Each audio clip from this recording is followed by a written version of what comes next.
السلام علیکم ورحمۃ اللہ وبرکاتہ۔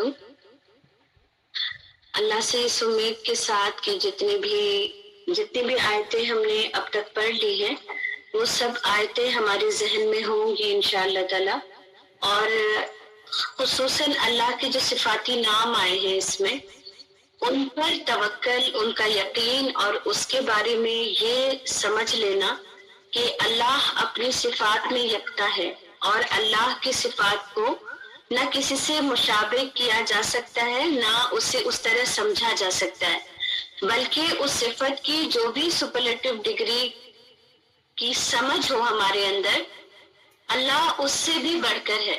اور یہ میں کیوں کہہ رہی ہوں؟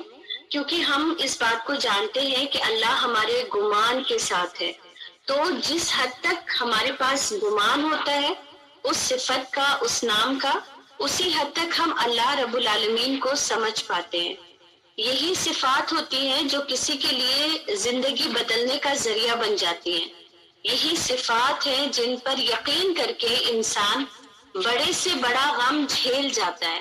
یہی صفات ہے جس پر یقین کر کے صحابہ کرام نے سمندر میں گھوڑے دوڑا دیے۔ یہی یقین ہے جس نے انبیاء کو وہ جرأت، وہ ہمت دی کہ انہوں نے اتنے بڑے بڑے کارنامے انجام دے دیے۔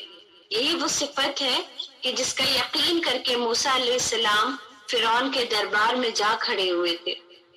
تو اس لیے اپنے رب کی صفات کا علم حاصل کرنا اور ان صفات پر اپنی گہری نظر اور ہمیشہ کانشیس رہنا کہ اس معاملے میں میرے رب کی کون سی صفت مجھے یاد رکھنی ہے، یہ ہمارے لیے بہت ضروری ہے۔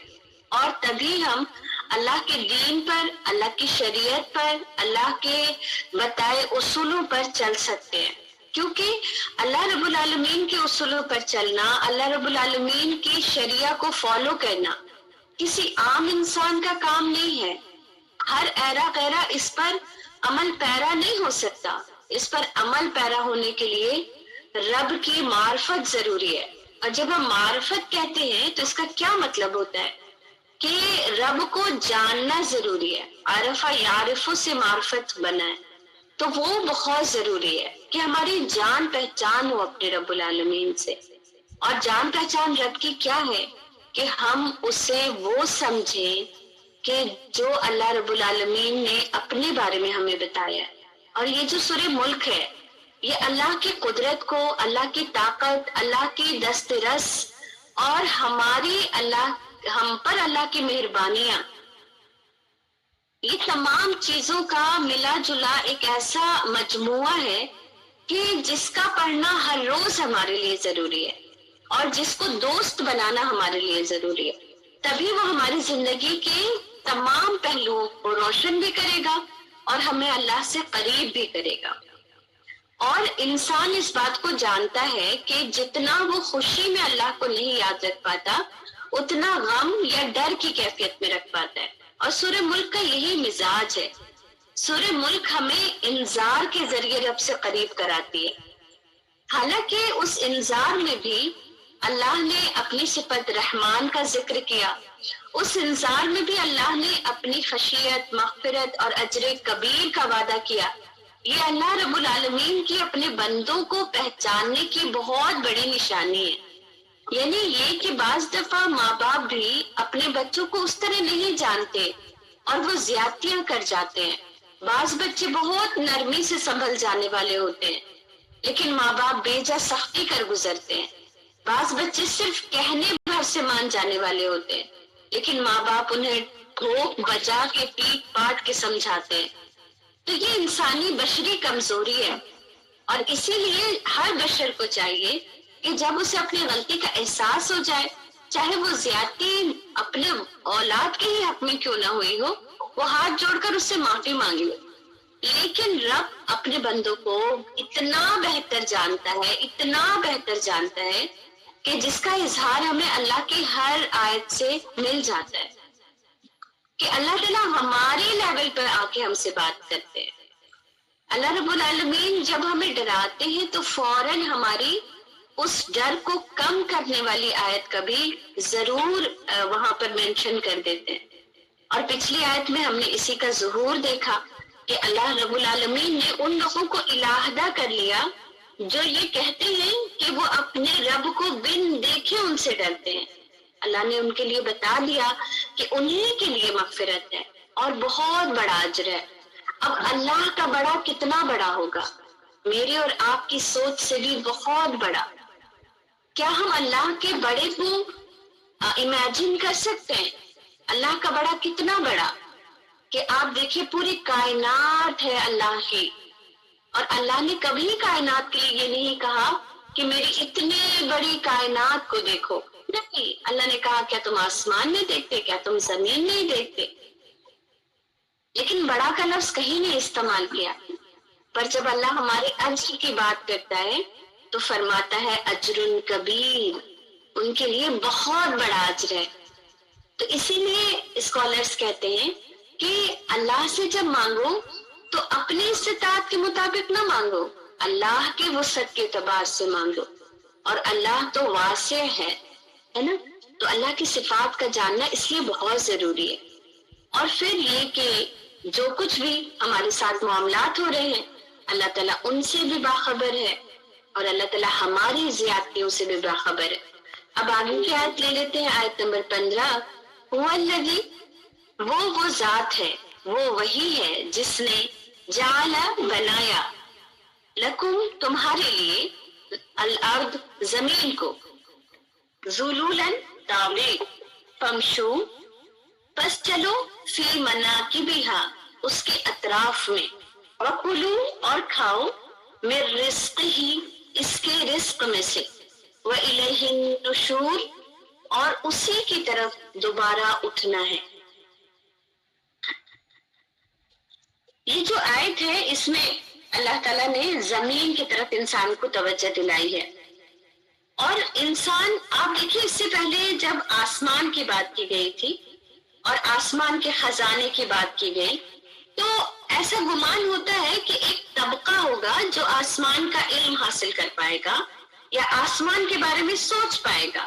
لیکن ایسے لوگ جن کو غربت سے سابقہ ہے، جن کو اپنی زندگی کو کیسے چلائیں اسی کے بارے میں ان کی ساری جدوجہد ہے، ایسا انسان یہ کہہ سکتا ہے کہ میں کیسے ہی غور کروں آسمان پر جبکہ مجھے تو اتنے سارے میرے ساتھ مسائل ہیں. تو اللہ رب العالمین نے اس کی توجہ زمین کی طرف کرا دی کہ تم زمین کو دیکھو، اللہ نے اسے تمہارے لیے بنایا ہے. اور ہوا الذی، ہوا اللہ کے بارے میں ہے کہ وہ وہی ہے جس نے، اور اس کو پیچھے سے آپ ملا لیں کہ تبارک الذی جعل لکم الارض، بابرکت ہے وہ ذات جس نے بنایا تمہارے لیے زمین کو. اور تب اس بات کو بھی یاد رکھیں کہ بابرکت اللہ رب العالمین نے کس معنی میں یہاں پر یہ کیا کہ زیادہ بالخیر، توقع سے زیادہ، اور اس میں بقا ہے. جو خیر ہے اس میں دوام ہے، بقا ہے.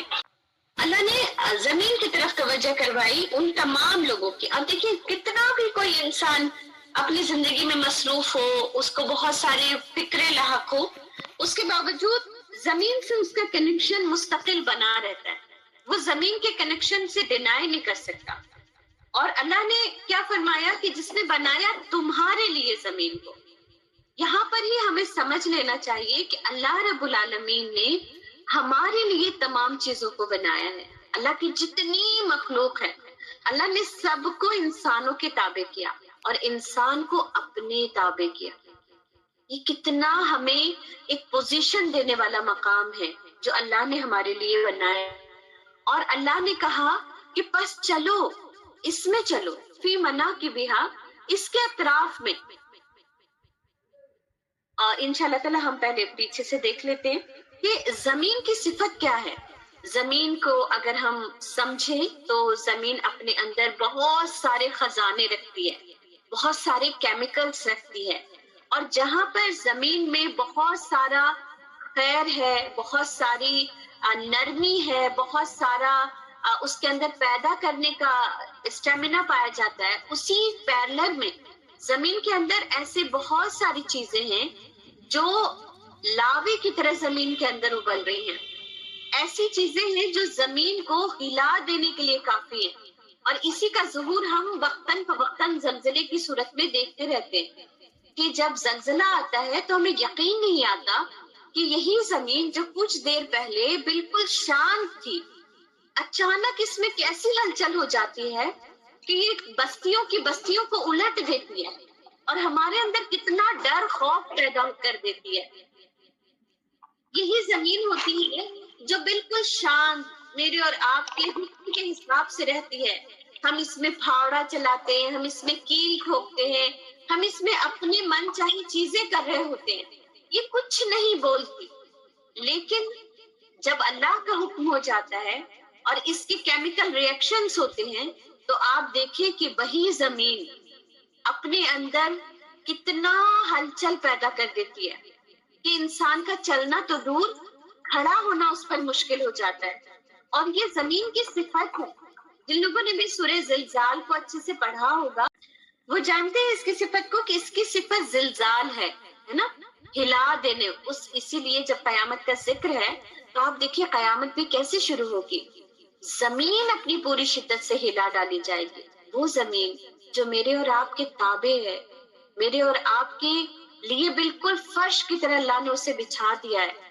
اور جہاں کہیں پر بھی قرآن میں الارض کو پڑھیں وہاں پر تھوڑا سا رک کر اس کے میننگ کو بھی ضرور دیکھ لیجیے گا۔ ابھی ہم قرآن پڑھ رہے ہیں نا رمضان میں، اور ہم تلاوت مستقل کر رہے ہیں، تو کچھ لفظوں کو نا چن لیجیے اور کم سے کم اسی کو ایک بار ترجمے سے ضرور دیکھ لیجیے کہ اللہ نے زمین کی کون کون سی صفت قرآن میں بیان کی ہے۔ تو اللہ نے اسے ہمارے لیے تابع کیا اور پھر کیا کہا کہ بس چلو اس میں، فی مناکبہا، اس کے اطراف میں۔ اطراف کہتے ہیں اس کے کنارے، یعنی زمین کا ایک چھور سے دوسرا چھور۔ یعنی میں اگر دلی میں رہتی ہوں تو میرے لیے کنارہ کیا ہوگا؟ اس کے آگے اور پیچھے اور دائیں اور بائیں کے تمام اطراف۔ اللہ نے کہا اتنی دور تک تم جا سکتے ہو زمین میں، کوئی باؤنڈری نہیں ہے، کوئی تمہارے لیے یہ نہیں ہے کہ دوسرا ملک ہے، نہیں، یہ تو ساری زمین اللہ کی ہے۔ اور اللہ نے مومن کو، مسلمان کو، تمام انسان کو اس پہ دسترس دیا ہے۔ یہ تو انسانوں کے بنائے ہوئے قانون ہے جس میں پاسپورٹ ویزا کی ضرورت ہوتی ہے، پر کیا اللہ نے ہمیں منع کیا ہے ایک ملک سے دوسرے ملک جانے؟ نہیں، یہ قرآن کی یہ آیت بتا رہی ہے کہ تم چلو، فمشو، بس تم چلو، فی مناکبہا، اس کے چاروں طرف۔ اللہ نے ہمیں کتنی آزادی دی، جہاں تک چاہو چلو، چل پھر کے دیکھو زمین میں۔ اور یہ بھی فرمایا، اچھا یہاں پر فی بھی ہے نا، اور اسکالرز کہتے ہیں کہ فی کہا گیا، اعلیٰ نہیں کہا گیا۔ فی کا مطلب ہوتا ہے اس کے اندر بھی تم جا سکتے ہو، اس کے اندر کی چیزوں کے بارے میں بھی تحقیق کر سکتے ہو، وہاں بھی جا کے اپنی رب کی قدرت کو دیکھ سکتے ہو۔ تو اگر ہم تھوڑی دیر کو سمجھیں تو یہ جو سارا کا سارا علم ہے جو زمین کے بارے میں ہے، کیمیکلز کے بارے میں ہے، یہ جو بایولوجی کا علم ہے، سارا پیڑ پودے، ان کے فنکشنز، یہ تمام کا تمام علم کس کا ہے؟ اللہ کا ہے۔ اور اس کو حاصل کرنا دراصل اللہ کے اس حکم کی تعمیل کرنا ہے کہ فمشو فی مناکبہا۔ پر ہمارا مسئلہ یہ ہے، اور ہمارا مطلب بہت افسوس کی بات یہ ہے کہ ہم نے دنیا اور دین کا علم بانٹ دیا اور ہم نے سمجھا ہی نہیں کہ یہ تو پوری کائنات میرے رب کائنات کی ہے، تو اس کائنات کا ذرہ ذرہ میرے رب کا ہے، اور اس کے بارے میں پتا کرنا تو مجھے میرے رب کے قریب کرے گا۔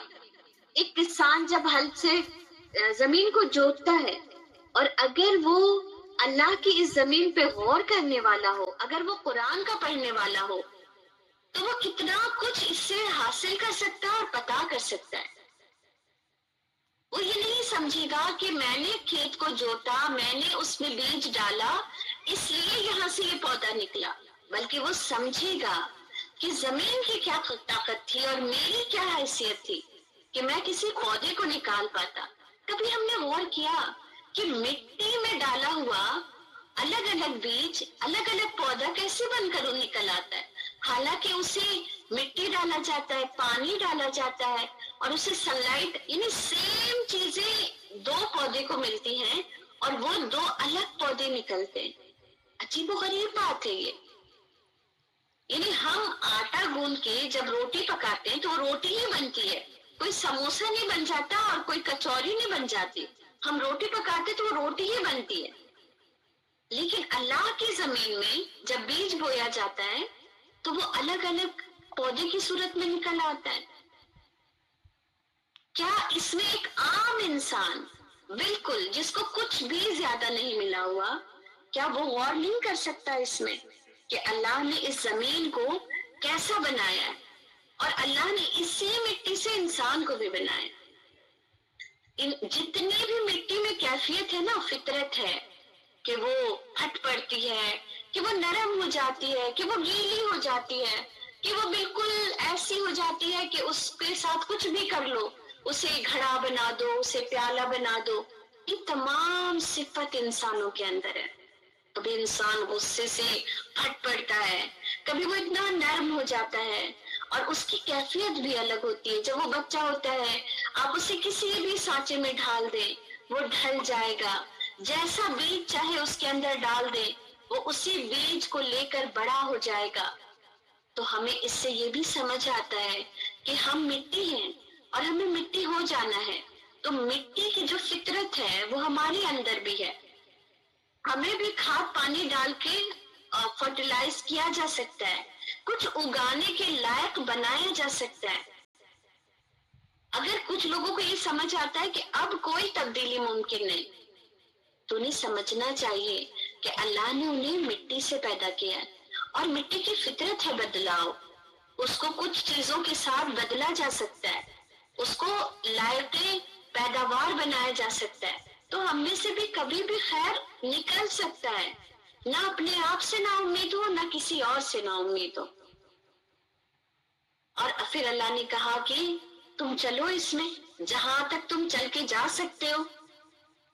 اب انسان کو یہ چاہیے کہ وہ اس زمین کو ایکسپلور کرے، وہ اللہ کی قدرت کو دیکھے، اور جن لوگوں نے دیکھا ہے، جن لوگوں نے تھیوریز لکھی ہے، جن لوگوں نے اس پر تحقیق کی ہے، ان کی تھیوریز کو بھی پڑھے، اس تحقیق کو بھی پڑھے، اور اپنے رب کو جانے، وہ ایجوکیٹ ہو اپنے رب کی قدرت کے بارے میں۔ دیکھیے، آپ کو وہ انسان زیادہ اچھا لگتا ہے یا اپنے سے قریب محسوس ہوتا ہے جو آپ کے بارے میں جانتا ہے، یا وہ زیادہ قریب محسوس ہوتا ہے جو صرف آپ کو سرفیس لیول پہ جانتا ہے؟ آپ کو اپنے آپ ایک قربت کا احساس ہو جاتا ہے جو آپ کو بہت ہاں میں تو جانتی ہوں، تم تو یہ بھی کر لیتی ہو، یہ بھی کر لیتی ہو، تو آپ کو اپنے آپ ہی پھر اس سے اور بھی کچھ بتانے کا دل کرتا ہے۔ اللہ کو کسی سے بھی مشابہت نہیں دی جا سکتی، لیکن ہمیشہ یاد رکھیں کہ اللہ ہمارے گمان کی طرح ہے۔ اللہ ہم سے ہمارے لیول پہ آ کے رابطہ کرتا ہے۔ تو جب ہم اللہ کے بارے میں جاننے کی کوشش کرتے ہیں تو اللہ اپنے علم کے خزانے ان لوگوں پر کھول دیتا ہے، چاہے وہ ایمان والے ہوں، چاہے وہ ایمان والے نہ ہوں۔ لیکن ہمارے یہاں یہ بہت بڑا ایک المیہ ہوا، یا یہ سازش ہوئی کہ مسلمان علماء کرام نے اس بات پر زیادہ توجہ دلائی بچوں کو کہ وہ قرآن اور حدیث کا علم تو حاصل کریں، لیکن زمین آسمان کو ایکسپلور کرنے میں وہ وقت نہ لگائیں جو انہیں اپنے رب کو جاننے کے لیے لگانا چاہیے تھا۔ اصل میں ہم اپنے کم ٹائم کو اللہ کے لیے لگانا چاہتے ہیں، حالانکہ اللہ نے انسان کے اندر وہ صلاحیت دی ہے، وہ قابلیت دی ہے کہ وہ پیرلر وہ قرآن کا علم حاصل کرنے والا ہو سکتا ہے، اور وہ اسی پیرلر میں سائنٹسٹ ہو سکتا ہے، ڈاکٹر ہو سکتا ہے، انجینئر ہو سکتا ہے۔ اور آج کے لوگوں نے یہ کر کے دکھا دیا ہے۔ ڈاکٹر اسرار احمد میڈیکل سائنس کے اسٹوڈنٹ تھے، وہ ایک پروفیشنلی ڈاکٹر تھے، اور انہوں نے یہ ثابت کیا کہ علم دین پر بھی دسترس حاصل کیا جا سکتا ہے۔ ڈاکٹر ذاکر نائک، ایسے لوگوں کی مثالیں ہیں ہمارے پاس جنہوں نے اس بات کو بتایا کہ اسی ایک جنم میں ہم یہ بھی حاصل کر سکتے ہیں اور یہ بھی حاصل کر سکتے ہیں، اور یہ کچھ مشکل نہیں. تو ہم بھی اپنی کمر کو باندھ لیں اور سب سے زیادہ فوکس کریں اپنے بچوں کے اوپر. ہمیں یاد رکھنا چاہیے کہ یہ مٹی کے بنے انسان ہیں جو آپ کو عطا کیے ہیں رب نے. ان کو ہم جیسا ڈالیں گے، ان کے اندر ان کی تربیت میں ہم جو بیج ڈالیں گے، ان کے اندر ہم غصے کو پی جانے والا، صبر شکر کرنے والا، اللہ کی صفت کو ہمیشہ یاد رکھنے والا اگر بنائیں گے تو وہ ویسے ہی بنتے چلے جائیں گے. وہ آ کے اپنی باتیں شیئر کریں اسکول اور کالج کی. ہم وہ مائیں بنے کہ انہیں اسلام کی طرف، قرآن کی آیتوں کی طرف موڑنے والے بن جائیں. ہم لیکن کب موڑنے والے بنیں گے؟ جب ہمیں خود پتا ہوگا، جب ہمیں پتا ہوگا کہ میرا رب آسمانوں کی بات کرتا ہے، میرا رب زمین کی بات کرتا ہے، میرا رب انسانوں کے ایکسپلور کرنے کی بات کرتا ہے. میرے رب نے حد نہیں رکھی، میرے رب نے اسے لامحدود اختیار دیا ہے کہ جاؤ جہاں تک تم جا سکتے ہو، تلاش کرو اللہ کا رزق. تم اپنے ذریعے معاش کے لیے بھی کہیں بھی جا سکتے ہو. لیکن اس سے پیچھے جو 14 آیتیں بتا دی گئی نا، اس کو یاد رکھتے ہوئے یہ کام کرنا ہے. بے لگام گھوڑے کی طرح نہیں کہیں بھی چلے جانا ہے، لگام کے ساتھ جانا ہے. اللہ کے لطیف، خبیر، بابرکت، رحمان، ان تمام صفات کو یاد رکھتے ہوئے جانا ہے. تبھی وہ ہم حاصل کر سکتے ہیں جو ہماری نجات کا ذریعہ بن سکے گا. اور پھر یہ فرمایا کہ کلو اور کھاؤ، یعنی رزق تلاش کرو، خوب محنت کرو، اور پھر جو تمہیں حاصل ہو اسے کھاؤ. میں رزق ہی، اس کے رزق میں سے. اللہ نے یہ نہیں کہا رزق کہا، یعنی کہ زمین کا رزق نہیں کہا کہ کھاؤ.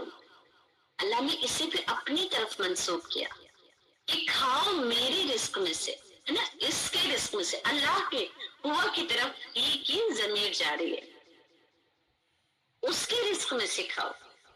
یعنی اس بات کا ہمیشہ خیال رکھو کہ رزق تمہیں تمہارے چلنے پھرنے نے نہیں دیا ہے، تمہارے گلف میں چلے جانے نے نہیں دیا ہے، تمہیں یو ایس کی سرزمین نے نہیں دیا ہے، تمہیں رزق اللہ نے دیا ہے.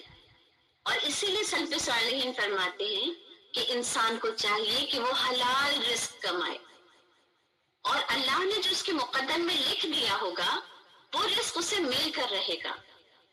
اور چونکہ ان کے یہاں تو چوری کو ہی سب سے بڑا گناہ سمجھتے تھے، تو وہ کہتے ہیں کہ اگر کسی انسان نے چوری کر کے کوئی مال حاصل کیا اور پھر اسے کھایا تو اس نے ایک حرام چیز کھائی، حالانکہ اتنا مال رب نے اس کے مقدر میں لکھ دیا تھا، اور وہ مال رب اسے حلال ذریعے سے بھی عطا کر دیتا.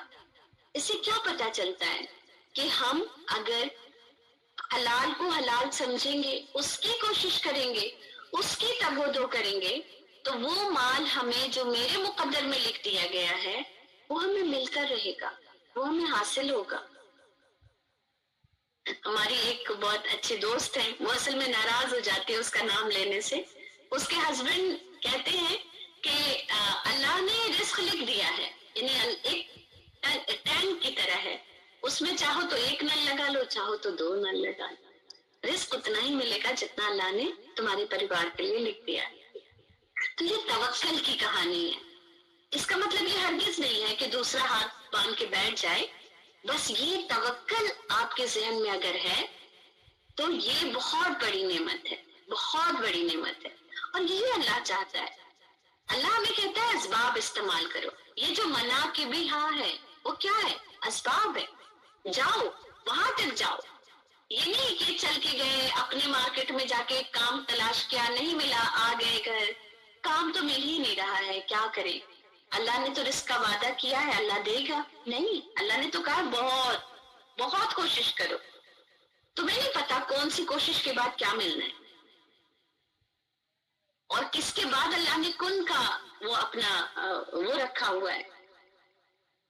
تو ہمیں کیا چاہیے کہ اپنے گھر میں اس توکل کو عام کریں، اس ذکر کو عام کریں کہ جسے توکل کہتے ہیں، کہ بچوں کو کچھ بھی دیں، کچھ بھی ان کو کہیں، تو اس میں یہ ضرور ذکر ہونا چاہیے کہ اللہ نے میرے ذریعے تمہیں جو کچھ دیا وہ اللہ کا عطا کرتا ہے، تاکہ بچے جب بڑے ہوں اور وہ بھی کسی پر خرچ کریں، آپ پہ کریں خرچ، اپنے بھائی بہنوں پہ کریں، تو انہیں پتا ہو کہ رزق تو اللہ کا دیا ہے اور اسی نے ان کے لیے بھی میرے پاس رزق دیا ہے تو میں دے رہا ہوں، میرا تو اپنا کچھ بھی نہیں۔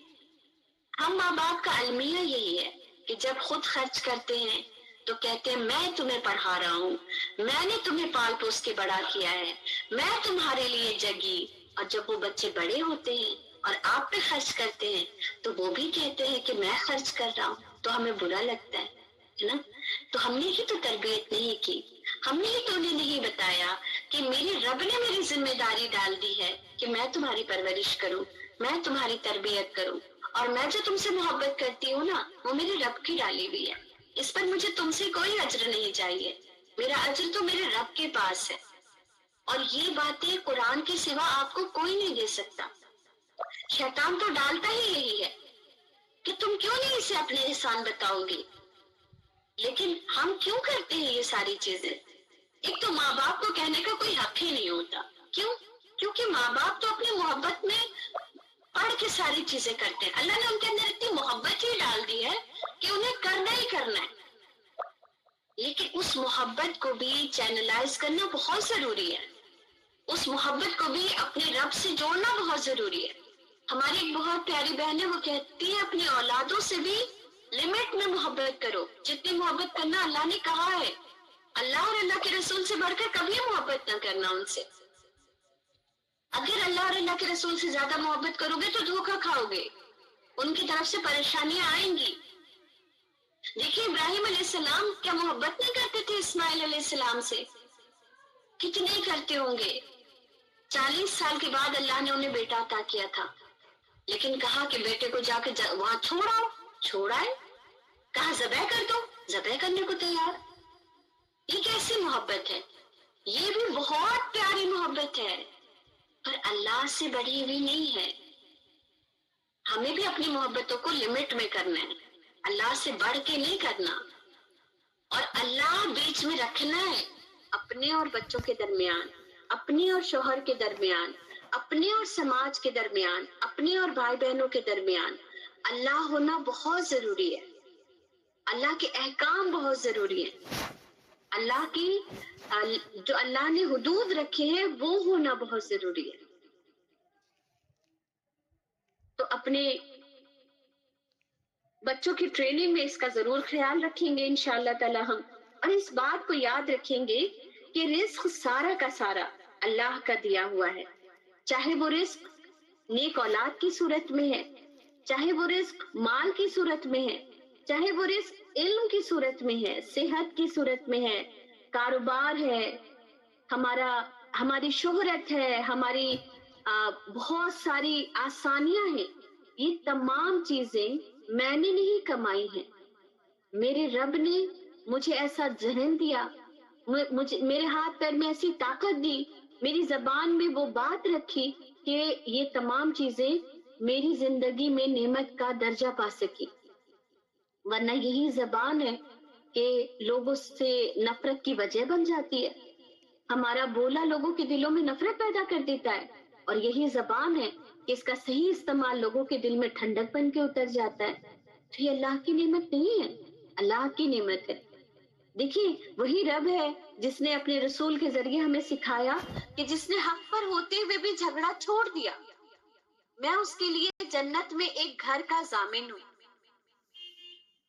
حق پر ہوتے ہوئے جھگڑا چھوڑ دیا، اور اس دن میں نے ناظرین صاحبہ سے یہ والی بات سنی مکمل، جو نہیں سنی تھی میں نے، اور بہت افسوس ہوتا ہے کہ کب تک ایسے نا یہ زندگی ہماری قبر تک پہنچ جائے گی، اور علم کا کوئی چھور ہی ایسے لگتا ہاتھ میں نہیں ہے، کہ انہوں نے کہا کہ جو ناحق ہوگا اور جھگڑا کر رہا ہوگا لیکن وہ ناحق ہوگا، جھگڑا پھر بھی چھوڑ دے گا، اس سے جنت کے اطراف میں گھر کی ضمانت دی. سبحان اللہ. اللہ کتنا ہمارا بھلا چاہتا ہے.